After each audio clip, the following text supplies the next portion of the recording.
Assalamualaikum Ustaz. Waalaikumsalam warahmatullahi Gimana kabar wabarakatuh. antum Ustaz? Alhamdulillah bikhair. Ustaz, Gimana pemandangan antum? ini Masya Allah Ustaz. Oh, Pemandangan Masya bagus Allah. Masya Allah. Nikmatullah. Masya Allah. Nikmat Allah subhanahu wa Iya ta'ala. Ustaz.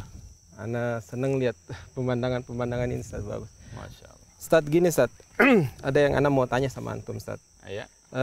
Tentang makna sunnah Ustaz. Itu menurut antum gimana? Soalnya rancu di masyarakat termasuk Ana juga. Kadang kita bingung, ada makna sunnah, ada yang kita wajib gitu loh. Jadi kalau kita artikan makna sunnah kayak Ana bilang, Ana artikan makna sunnah itu kalau dilakukan itu mendapat pahala Ustaz. Iya. Pada saat kita tidak melakukan tidak apa-apa. Jadi ada beberapa sunnah-sunnah Rasulullah yang ya kita bilang udahlah, tidak usah dilakukan kan tidak apa-apa gitu. Menurut antum gimana Ustaz? Iya, Masya Allah. Pertanyaan yang bagus sekali, yang sangat amat urgen untuk dipahami oleh setiap muslim. Iya Ustaz. Karena ini masih berkaitan dengan kalimat syahadat wa asyhadu anna Muhammadar Rasulullah. Berkaitan dengan sunnah Rasulullah sallallahu alaihi wasallam. Asy-Syaikh Abdul Muhsin Al-Abbad, seorang pakar al-hadis pada abad ini, beliau menjelaskan secara detail tentang makna as-sunnah. Yes, sir. Secara bahasa, as-sunnah itu artinya at-tariqah, jalan. Rasul mengatakan, man sanna fil islami sunnatan hasanah, barang siapa yang membuat sunnah yang baik di dalam Islam. As-sunnah di sini artinya at-tariqah secara bahasa. Adapun as-sunnah secara syariat, itu jika dimutlakkan ada 4 maknanya. Dimutlakan Ustaz ya? Iya, kata-kata as-sunnah itu Iya, Ustaz. jika dimutlakkan bisa berarti salah satu daripada keempat hal ini. Yang pertama, as-sunnah bisa berarti secara umum manhaj hidupnya Rasulullah SAW. Hidupnya Rasulullah atau metode hidupnya Rasulullah itu dikatakan as-sunnah. Ini sunnah secara umum. Makanya Rasul pernah bersabda, alaikum bisunnati. Wajib bagi kalian untuk berpegang teguh dengan sunnahku. Yaitu metode hidupnya ar-Rasul SAW. Sebagaimana juga Rasul mengatakan, man raghiba an sunnati falaysa minni. Barang siapa yang tidak suka dengan sunnahku, dia bukan dari golonganku. Yes. As-sunnah di sini maknanya metode hidupnya ar-Rasul sallallahu alaihi wasallam.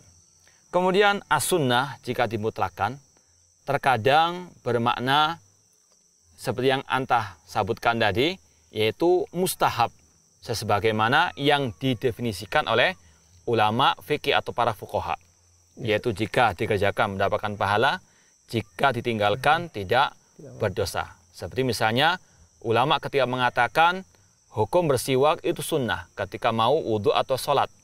Bersiwak itu sunnah, maknanya jika dikerjakan mendapatkan pahala, jika ditinggalkan tidak berdosa. Yang ketiga, makna sunnah bisa berarti sinonim hadisnya Rasul sallallahu alaihi wasallam. Sunnah alias al-hadis.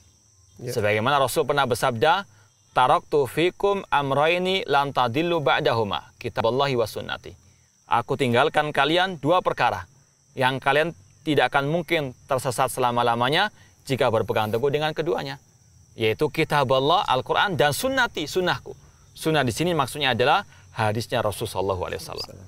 Kemudian yang keempat, makna sunnah itu bisa berarti lawan daripada al-bid'ah, kebid'ahan, yaitu hal-hal baru yang disandarkan kepada agama yang tidak pernah ada tuntunannya dari Rasul maupun sahabat Rasul sallallahu alaihi wasallam. Sebagaimana hal ini telah dijelaskan oleh para ulama ketika mereka mengarang kitab-kitab akidah, mereka namakan dengan kitab as-sunnah. Seperti misalnya kitab as-sunnah lil Imam Ibn Abi Asim, kitab as-sunnah karangan putranya Imam Ahmad, Abdullah bin Imam Ahmad, kitab usul sunnah Imam Ahmad, syarh sunnah Imam Barbahari.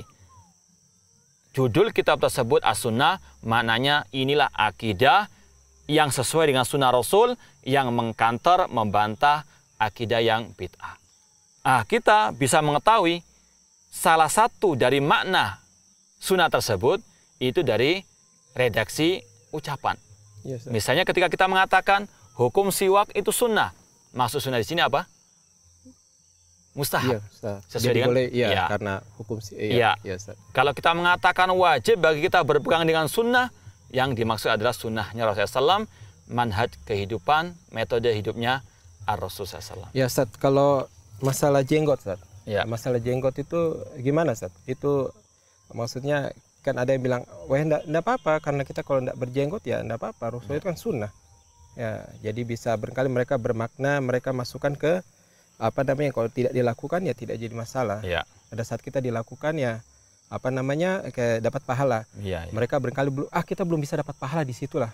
Kita yang lain aja gitu. Ya. Jadi itu gimana, Ustaz? Itu rancu di masyarakat, Ustaz. Ya, pertanyaan yang sangat bagus sekali, yang memang ini sebagai syubhat di kalangan sebagian kaum muslimin. Yes. Kembali lagi kepada makna sunnah yang pertama, yaitu sunnah berarti metode hidupnya Rasul Shallallahu Alaihi Wasallam. Di antara metode hidup Rasulullah SAW, sholat 5 waktu. Ya. Yeah. Sholat 5 waktu itu sesuai dengan makna yang pertama ini merupakan sunnahnya Rasul SAW. Apakah berarti kalau kita tinggalkan kita nggak berdosa? Jangan berdosa. Berdosa. Ya, apalagi itu termasuk rukun Islam. Itu dikatakan juga sebagai sunnahnya Rasul. Itu metode hidupnya Rasul, yaitu melakukan sholat 5 waktu. Jadi apa yang dilakukan oleh Rasulullah SAW itu dikatakan sunnah yang hukumnya bisa berarti wajib. Seperti misalnya memelihara jenggot. Ini suatu yang diwajibkan. Karena apa? Karena Rasul bersabda, a'ful liha, peliharalah jenggot. Ini bukan suatu yang mustahab.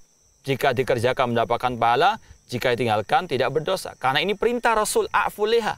Dan dalam kaidah usul fikih, namanya perintah, itu hukum asalnya adalah wajib, sampai ada dalil yang memalingkan dari yang wajib tersebut kepada yang mustahab. Namun jika tidak ada, maka itu tetap berlaku hukumnya sebagai al-wajib. Maka berdosa orang yang tidak mau memeliharanya tanpa ada udzur yang syar'i. Apalagi kalau dia ditambah dengan mencela, maka ini suatu hal yang sangat amat dicela dalam al-Islam. Bahkan bisa murtad orang itu kalau mencela syariat agama Allah Subhanahu wa taala. Apalagi kalau kita lihat para nabi pun mereka juga berjenggot. Demikian pula Rasulullah SAW ketika dalam hadis wudhu, beliau menyela-nyela jenggot untuk berwudhu. Intinya ini bukan termasuk sunnah yang maknanya mustahab, namun ini sunnah yang hukumnya adalah wajib, yaitu sunnah yang berarti metode hidupnya Rasul Shallallahu Alaihi Wasallam, yang itu sekali lagi berhukum wajib. Ada satu lagi, Ustaz. Iya. Rasulullah dulu kan rambutnya panjang ya. Iya. Terus itu gimana, Ustaz? Untuk zaman sekarang, Ustaz? Karena kita lihat kan tidak umum ya. Zaman sekarang itu rambut panjang itu. Itu gimana, Ustaz? Itu ditaruh di mana, Ustaz? Ya, di dalam sebuah buku kecil yang berjudul Ta'dhimus Sunnah oleh Abdul Qayyum As-Sahibani, beliau mengatakan masalah rambut kalau panjang sebagaimana Rasulullah SAW itu bukan termasuk dari kata-kata sunnah yang kita bahas tadi. Namun itu keluar daripada sunnah yang 4 tadi, namun itu termasuk dalam kategori sunnah jibiliyah, yaitu masalah penampilan tubuhnya Rasulullah SAW.